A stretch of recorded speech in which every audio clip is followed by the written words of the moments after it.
त्रिपुरसुन्दरी अष्टोत्तरम्। ॐ बालत्रिपुरसुन्दर्यै नमः। ॐ कल्याण्यै नमः। ॐ त्रिपुरायै नमः। ॐ बालायै नमः। ॐ मायायै नमः। ॐ त्रिपुरसुन्दर्यै नमः। ॐ सुन्दर्यै नमः। ॐ सौभाग्यवत्यै नमः। ॐ क्लीङ्कार्यै नमः। ॐ सर्वमङ्गलायै नमः।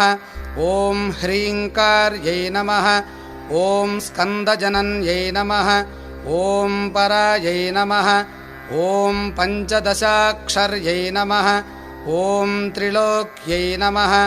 ॐ मोहनाधीशायै नमः। ॐ सर्वेश्यै नमः। ॐ सर्वरूपिण्यै नमः। ॐ सर्वसंक्षोभिण्यै नमः।